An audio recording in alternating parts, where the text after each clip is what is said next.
Hey everyone, welcome to week 4, the halfway point of our course. This week's novel by Thomas King, Green Grass Running Water, is a bonkers magical realist ride. I love this novel because it is all things that I think postmodern writing does really well, especially when it's done with humor and with satire and with kind of nod, wink, wink ribs at the audience who's reading. And for this particular novel, it's one of the first works we've had of our novels that's kind of taking place in a more contemporary time. Beloved, of course, was history, and even for large part, Heart of Aslan was historic. The 1950s, far beyond any of our lived experience. But Green Grass Running Water takes place in a much more contemporary kind of setting. Even if it is outside of our lived experience, or even outside of our understanding of maybe politics or history, and even mythology. This novel is also wonderful because, as I'm sure you've noticed, the play with narrative, the play with perspective, the play with voice and the narration of who's telling the story or who's watching and what relationships certain characters have to each other. It would take far longer than the 10 minutes that my little lecture here can run to run down all of the finer points of the novel. But for me, and this is just me, some of my favorite parts of this novel are how much media plays a role in how others see our principal characters, Lionel and Eli and Alberta, how much stereotypes plays a role in the way others treat our principal characters, how the outside world treats them. I'm thinking especially of Letitia's dead dog of Cafe, where she essentially makes her living off of the very kind of gross stereotype that Blackfoot Indians eat dog, and she's like, well, all right, I'll just run a cafe and make some, make my living that way off of tourists looking for a gross out time. And also we think about Bill Bursum's, treatment of Lionel and how he sees Lionel as not so much a human being, but as kind of a stock representation of Indianness. And these things, these characterizations and these kinds of plays of stereotypes is Thomas King's way of kind of ribbing the audience and asking them, well, what kind of stereotypes do you hold? What kind of assumptions do you have? What kind of understanding and misunderstanding do we have about history, about mythology, about First Nations, about American Indian cultures?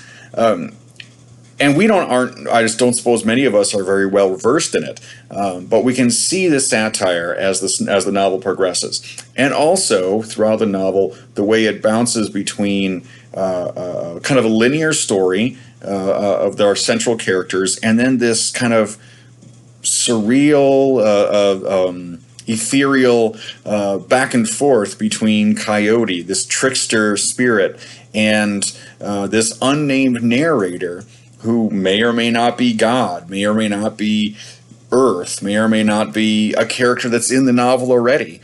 And the 4 women, and then the 4 old Native American men that are kind of showing up that have very clearly taken on pop culture references as a way of kind of moving through time and are essentially timeless kind of spirits, maybe, or timeless kind of beings, and that they begin the novel by escaping an asylum to go cause their own kind of havoc, and then returning at the end, I think is very much a kind of joke, but also a kind of a touching idea of these spirits, for lack of a better word, who are out to help our central characters regain a sense of confidence, a sense of agency, a sense of direction, to let go of guilt, to let go of animosity.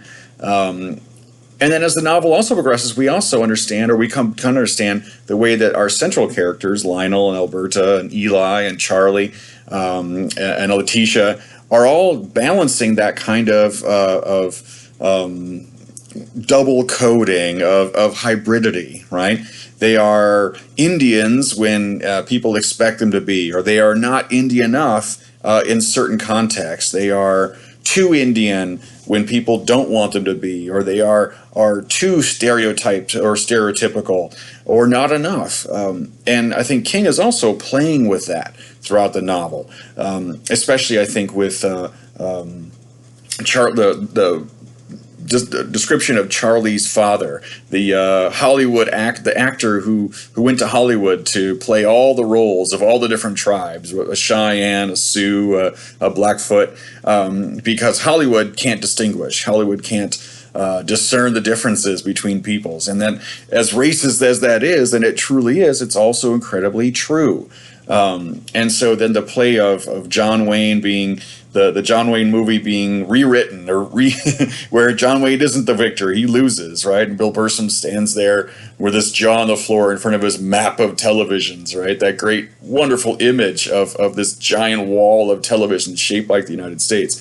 I just love the imagery, and I love the play of culture, of pop culture, and then history. This kind of retelling of creation myths, interspersed, and the classic kind of Christian mythology or Christian text kind of reinterpreted or told through Coyote and God, G-O-D, dog, and told through these four women. And it's a beautiful blend of kind of intertextuality, a beautiful blend of contemporary culture, of history, of blending of myths, of breaking of stereotypes. And I don't imagine it's an easy read. It wasn't an easy read for me, and I thought I had practice at this. So I imagine for most of us, we're probably left scratching our heads at points. But for most of us too, I imagine at certain moments, we were probably hit pretty hard with not just the satire, but the underlying symbolism, or probably the underlying motif of how those ideas and how history and how stereotypes are so limiting and so hurtful and so confining that our central characters, right, are defined by ideas or images or assumptions outside of their control. And if there's one thing we're knowing about how folk or how people are othered, that is one of the defining kind of characteristics. Not having agency to define your own sense of self. That is a result of colonialism, a result of power. We saw it certainly in Beloved. We saw it certainly in Heart of Aslan. And I think here, King is playing with it in a very unique way. I am very much looking forward to our conversations this week. Again, if I had hours and hours, if I had 16 weeks, we could dive into every chapter. In your discussions, I'm looking forward to how you respond to the content of the novel. I'm looking forward to hearing or seeing what you come up with. And I'm also very much looking forward to your drafts in progress of your semester projects, which is also on tap for this week. As questions come up, please let me know. Looking forward to how you interact with each other. And this novel really is kind of the turning point. We're moving into much more contemporary works. And while this novel is, of course, off the wall, slapstick, bizarre, surreal at times, there also is quite a lot of heart. There's also a lot of humanity. And ultimately, I think the ending, for as shocking as it may seem,